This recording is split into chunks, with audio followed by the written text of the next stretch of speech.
What is up with you, Hexia? Sometimes I can't tell. This is the most mixed bag episode I have ever seen. At least to start it was. Alright, so anyway, Buddyfight episode 28. I kind of stole your job there, I'm sorry. That's fine, I don't care. Alright, so, the episode starts off, it's gonna be Zanya against Purple Ninja, whose name I never actually caught. Because they did not say it a lot. I don't even care. Yeah, just Purple Ninja. He's the other ninja, so we can have those other ninja cards. Yep.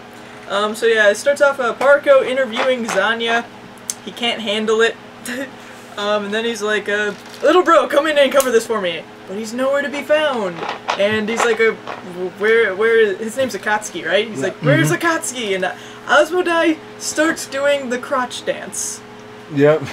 He was holding his, he was doing a dance like this as he grabbed his crotch and started dancing around. And then actually does this thing that I want to assume was embarrassment. But it looks like he's being a pervert, because he basically... But he looks like he's dancing with joy, and his voice sounds like he is dancing with joy. Yeah.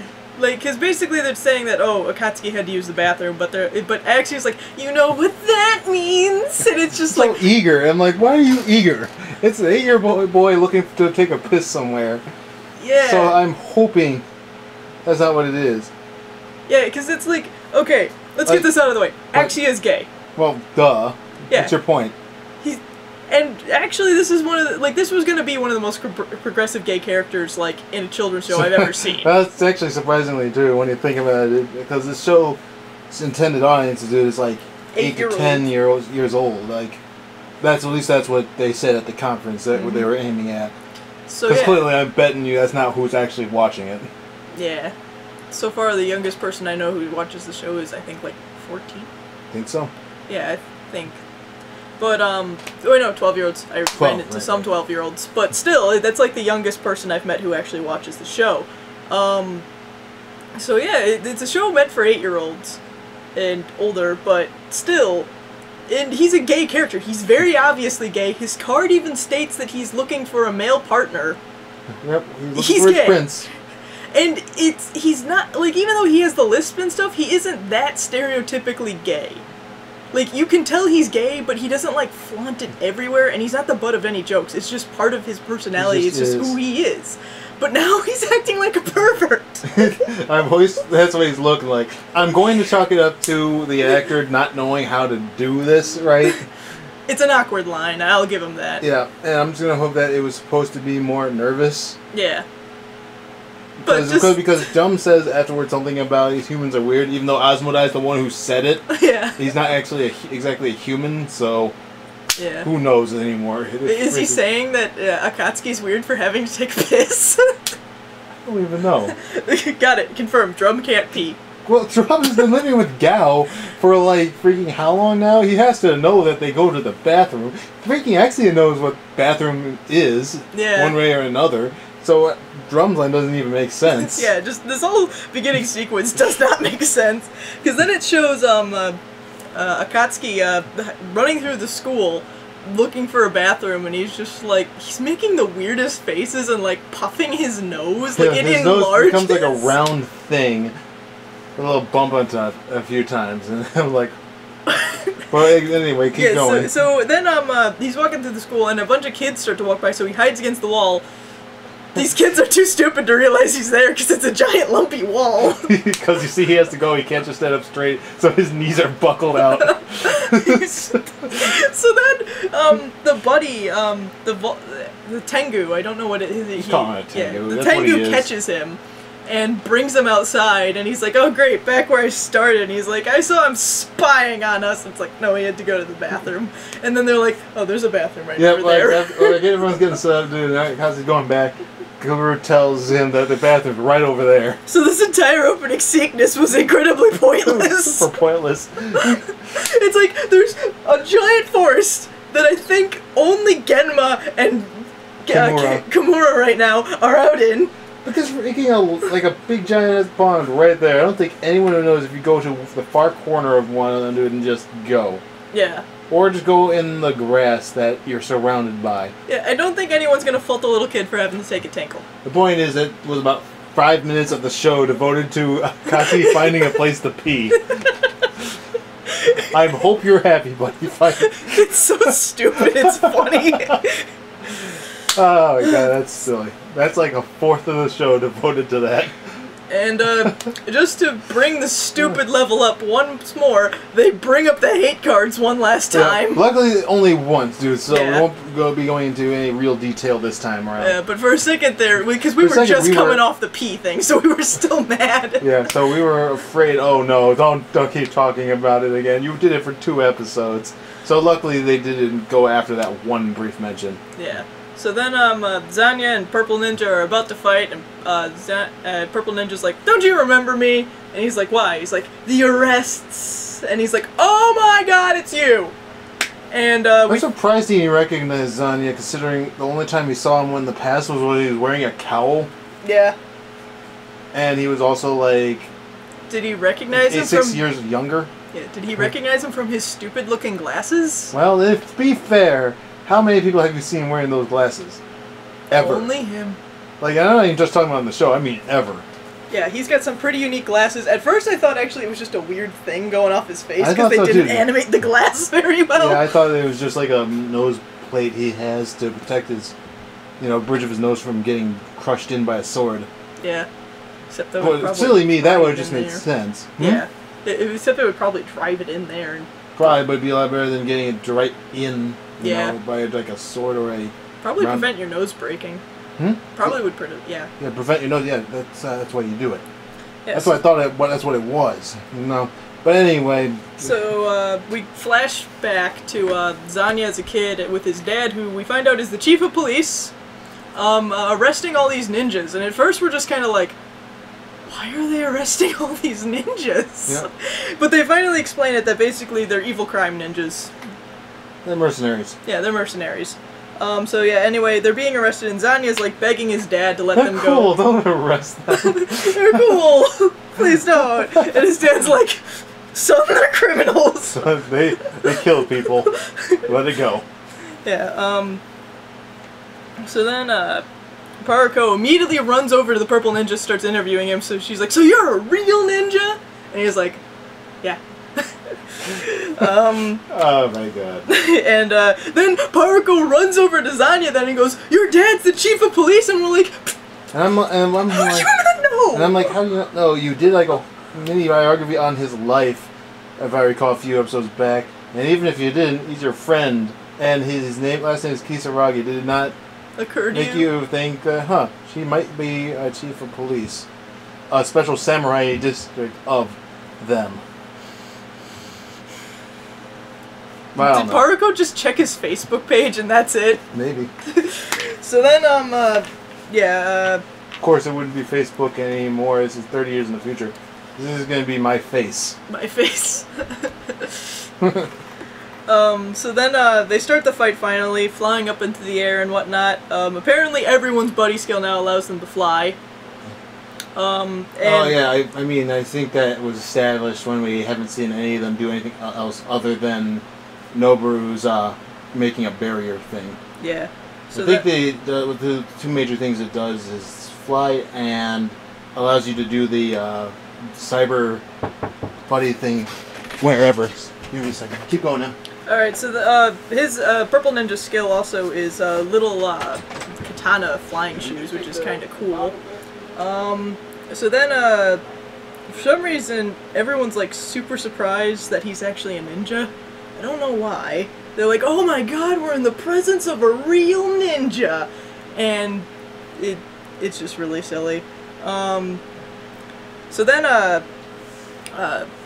Purple Ninja calls Zanya out on using his impacts all the time, and he's like, fine, I won't use the impact, and everyone's shocked that he's not going to use the impact. And then, another weird part about this, too, is that, Gao is like, I'm sorry, I didn't catch that, he's not going to use the impact, and everyone's like, yeah, he's not going to use the impact. Meanwhile, Paruko, who's floating 30 feet up in the air without any hearing assistance, can hear that he says, I'm not going to use the impact. Perfectly clear. It's continuity. But anyway, that's just a small nitpick. So yeah, Zanya goes first. He deals 2 damage. And then we go to Purple Ninja's turn, and he sets 2 set spells, and he calls 3 monsters. So he's basically used up almost all of his hand already. His 2 set spells are like the bridge one, where it's basically you can't attack the monsters on the sides, and the I believe it's Ninja Arts poison gas technique or something. The one that once it's your turn, it deals burn damage, so it doesn't go off this turn, but next turn it goes off. And then he also brings out Sniping Ninja, the Tengu, and he brings out, I forget his name, but he's the monster that when you drop another ninja, I believe, for the rest of the turn he gets +4 to his defense. So you can see what he's doing here. He's basically setting it up so that every turn he has to attack his center monster, which can turn big, and then the other 2 monsters on the side can't be attacked, and every time monsters in front of them rest, he's able to deal direct damage. So it's basically he's just made a giant burning wall. And for some reason Zanya doesn't know these cards. I feel like being an expert of Katana World he would, but maybe they're new or something and he doesn't know. It's like there's other cards in the set that he's using, yet he doesn't realize that these cards are, like, exist. I don't know, maybe just they're secret ninja techniques and only the other guy's allowed to know. Still was weird. Also, Purple Ninja calls him a little donut eater. That was funny. And then Axia also confirms himself to Sniping Ninja and the Tengu, and we're just like, no, Axia, you don't do the same thing, you only do it when you're placed. Don't compare yourself to them.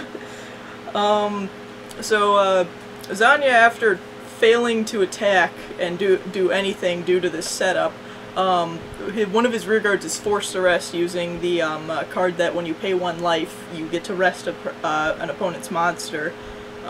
So he's dealt damage that way, so he basically forces him to take damage through burn damage. So then Zanya and Purple Ninja have a bit more banter. Zanya talks about how he gave up his dream on becoming a ninja the day that all those ninjas were arrested. And it's around this time that we realize that this is the moral that should have been for episode 20. Because if you guys don't remember, episode 20 was awful. And Rico's back! I am back. And yeah, it is that. Because, yeah, think about it. The whole idea of what they were trying to set up for episode 20 was Gao is going to be met with somebody who knows what the Sun Fighter is and thinks that he is not fit to be the Sun Fighter. And how that should have gone before it went horribly wrong was Gao constantly being told that he's not good enough. To tell him about things about his brother that he probably didn't know about. And all leads up to him deciding he'd find his own path to be the Sun Fighter. And instead we got heroes don't protect people. They do whatever they want. And people should just try to follow that. No, it's horrible moral. This one, however, doesn't care if he can't actually be a ninja.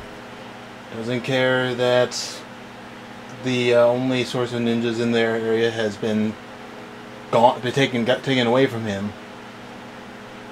He has a buddy. He believes in his partner enough that with enough training, he and his buddy can join the stealth squad of the Buddy Police. So basically, if one dream is too impossible, refine it and make it your own. Yeah, which is an incredibly good moral. It is excellently handled in this episode, actually. Yep, especially between the two. Like, Buddyfight is the show of horrible morals and horrible handling of morals, and this episode does it perfectly and subtly. Because I already explained the whole entire formation that Purple Ninja set up, where he's hiding behind a wall, and Zanya even calls him out on, you're just running away from your problems, that the fact that your ninja clan was destroyed, and you're just running away from the fact that it happened. And he's hiding behind a wall trying to forget that it happened and just trying to ignore it, while Zanya is doing a head-on rush, just trying to break through. And as you see through the whole thing, the guy's slowly coming to the realization that he might be right. And at the end, right before I don't know if you got to Wonder yet. No, I haven't got to Water. I got to the part where Zanya Oh wait. Before the final blows are struck, he actually whispered under his breath that he might be right. Yeah. See, that's how you handle it. It's handled pretty well, all things considered. Yeah. So after Zanya is it's Purple Ninja's turn after Zanya says that he's given up on his dream of becoming a ninja. And he attacks Tsukikage 3 times, and he brings him back all 3 times. And they're like, he wasted a ton of cards. Why? And it's like, well, they were all useless to him in this situation. And all useless cards that he can't use because, well, you can't use them. Yeah, it's like one is to destroy when something's attacked on the right. Nothing can be attacked on the right. One's used for getting rid of soul. Nothing has soul. And the other one was his impact, which he said he wasn't going to use. Well, no, if I recall, it wasn't even the lethal formation one. It was the one that you can't use unless you have it. Yeah, it was like moon something. It was one of the blue ones. Yeah, so yeah, it's like they finally said that maybe getting rid of cards that are useless in your hand is a good idea. No way. So Fine. Blah, sorry, I just realized this one note I wrote down. I was like, what the heck was I on? So anyway, finally, someone asked the question too of, why are you serving Ruga? Didn't you guys say he was a newbie? Oh, that's what I said. Yeah. I said, dude, because when they first introduced him, they didn't seem like they cared all that much about him. And then he burst in the room all angry. And then all of a sudden, everyone's like fiercely loyal to him. Yeah. Oh shit, he's mad. Let's follow him. Yeah, we find him to be a chump because he's a new guy, but don't tell him that we said that, okay? Yeah. He's really scary when he's mad. But last time I told it to his face, he took one of my teeth. So yeah, that's when we get more into the details about Purple Ninja being like, I gave up my dreams and you should give up your dreams too. I'm just gonna follow Ryuga and relax and do whatever the hell I want. And that's when Zanya calls him out on his running like a bitch thing. So yeah, he lets Tsukikage die, and during his turn he brings out Sarutobi, who blows up the bridge along with himself. I do like Sarutobi a lot, just as a card in general. Because basically, he's a spell that's a monster that you pay a gauge to blow up a spell on the field. It's pretty cheap cost considering he has, you know, an attack, a defense, and a crit. Also, he's adorable. And he reminds me of, I forget the name of the character from Dragon Ball Z that blows himself up all the time. Chaozu? Yeah, he reminds me of Chaozu. Oh my god. But a Chaozu that's actually effective. Yeah, he actually did something. Yeah, so then after the bridge is gone, Zanya declares once again that he's not running away, and he brings out the gold! Oh man, he brought out Wanderer the Gold, brother. And even Purple Ninja's like, not the gold! Not the gold! Yeah, I don't know, I just gave him a wrestler for something that just felt right. It did. Like Yokozuna back in the day. Only not fat. Yeah. So then, the Wanderer the Gold destroys all of his monsters, and then, it's right here that, Purple Ninja realizes, like, why am I following Ryuga? And he doesn't really know why he is. By the way, it's Ruga, R-O-U-G-A, like shark. Ruga. Okay. That's what it means? It's a pronunciation of it, yes, if I recall. Huh. Alright, so yeah, he doesn't really know why he's following Ryuga. And then, he kind of has this epiphany moment that's really touching. It's really short, but you see it on his face, and it looks really nice. But then it cuts to Wanderer the Gold sitting on a stage, just waiting, He's just like built a stage while he was thinking to himself. He's like, no, I'll wait.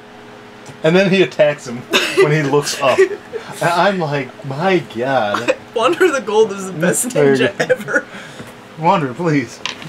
So then, beats in Purple Ninja's face, and then Zanya does the final attack with his weapon to kill him off, and everyone's like, man, Zanya's never been this fired up before, and then Akatsuki says, you should see him in the morning!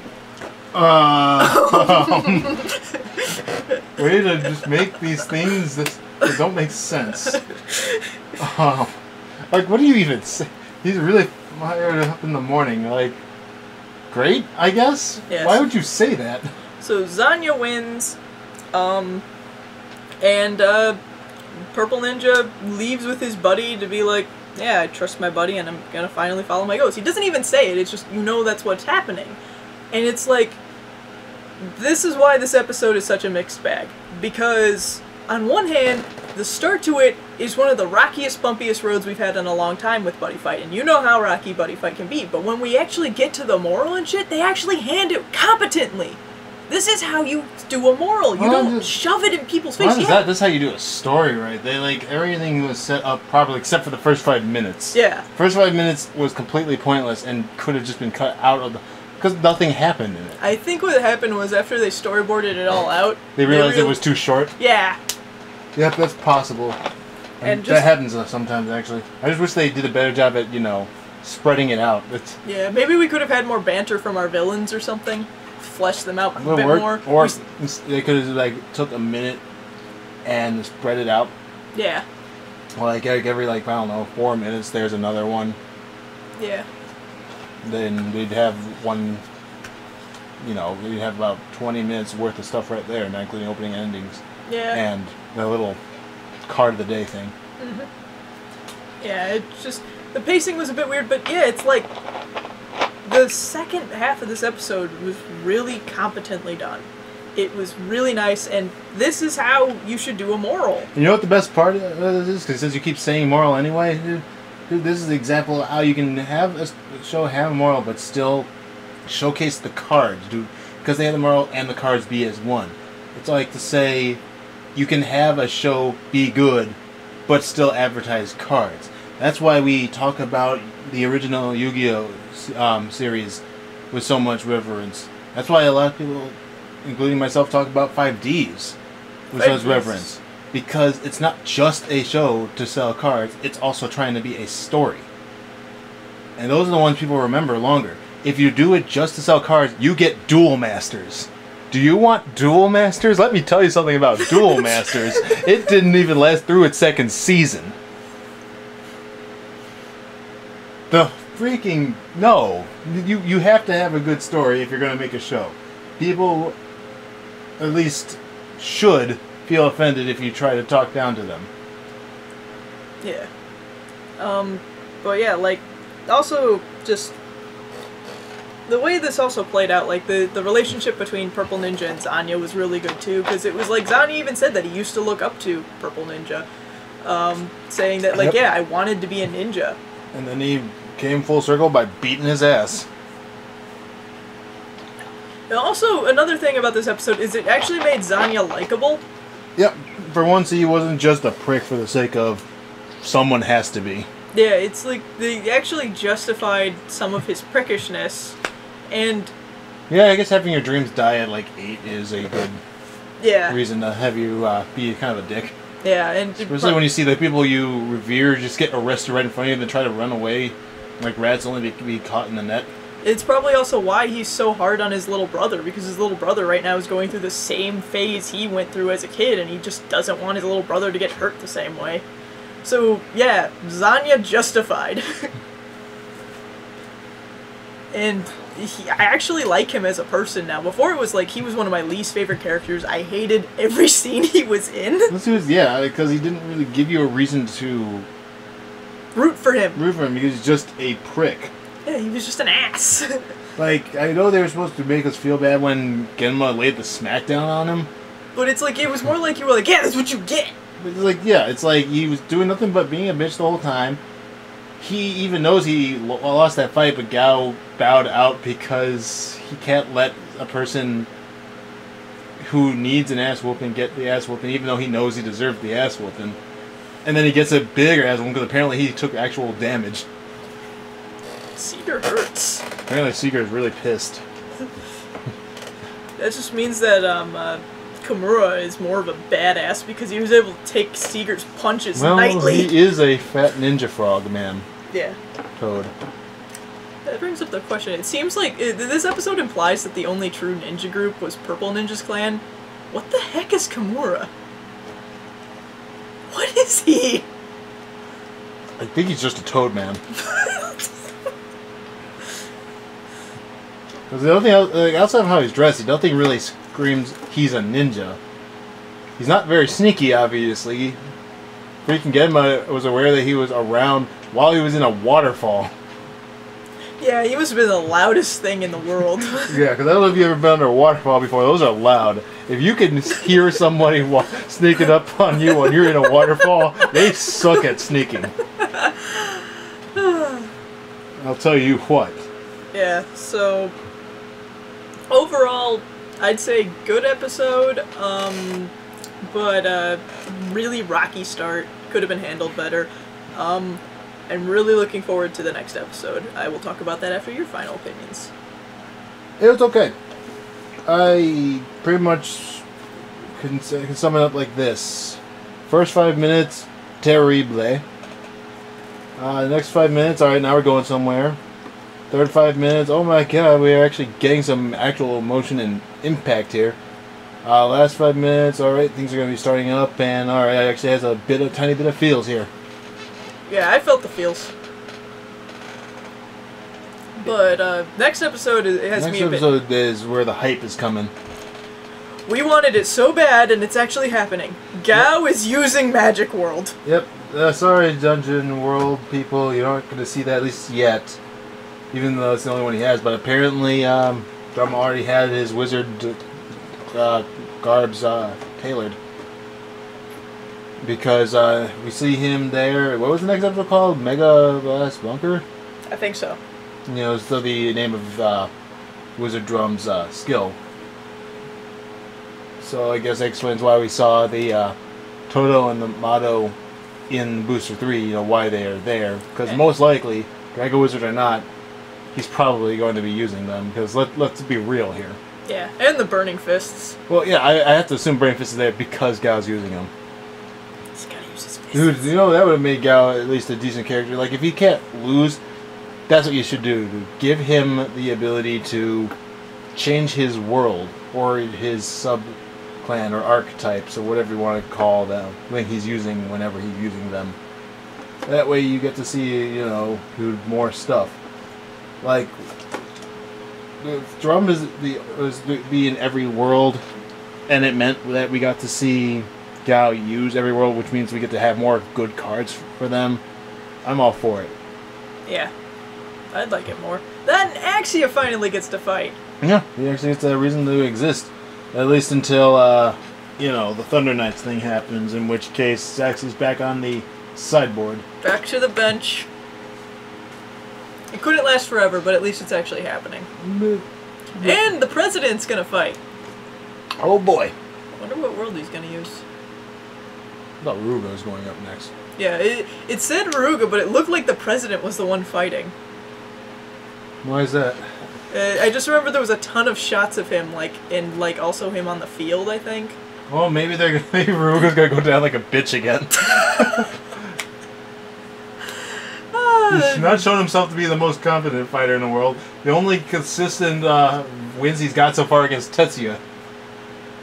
Yeah. I recall he's supposed to be like the worst player in the school or something, but yeah, he's definitely there.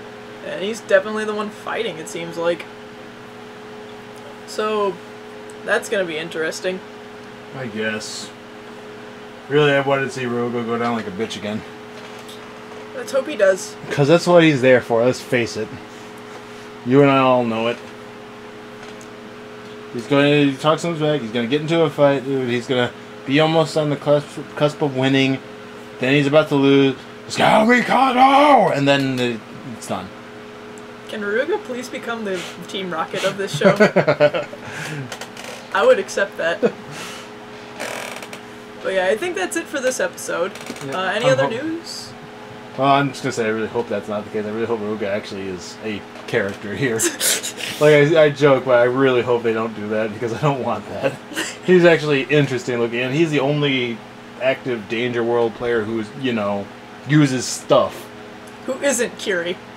He's not going to be using them for long, let's be real here. Yeah. He's totally going to be using Legend World. I will constantly say that until the series is done. Or until someone has Joker. Yep. As their buddy. So yeah. Is there news coming out? Well, we know we didn't mention it before, dude, but the Booster 4 stuff has been cropping up. Yeah, we talked about Darkness Dragon World. It seems that, I remember I mentioned Darkness Seeger, and it seems that Genma is going to be going to the dark side. I wouldn't be surprised if a lot of people are. Yeah, it seems like we're going Link Joker here. I don't know. I think it's more like, they were seeked out earlier, like we saw in the last season. They were looking for people, dude. I wouldn't be surprised if Genma does, Kiri. Wouldn't be surprised if he is down the path of it. He just needed to find a buddy, and then they'll go from there. And, etc. My face of Tasku. That'd be interesting. So I'm going to guess that Gao and Tasku will eventually be the only two who aren't, and then they have to free everyone else from the darkness or something like that. That's just, that's just a guess. Now all they have to do is wait for Hero World. Yeah. Yeah. So anyway, until next time. I feel like there's got to be something else before that, though. Before the next time. Alright, cover extra boost. It's been a slow week. It's been a slow everything because after Booster 3 we have to wait, 2 months before the next product comes out? Yep, September! So yeah, there's been no news. None. And anything that did come up, is somewhat old by now because we just haven't bothered to do it because we don't have time to make a separate video. So I guess that's is everything. Wow. I guess all I can say is I hope that in September we get a chance to buddy fight at the Vanguard Regional. At an actual tournament that shows up in a place that we can actually reach.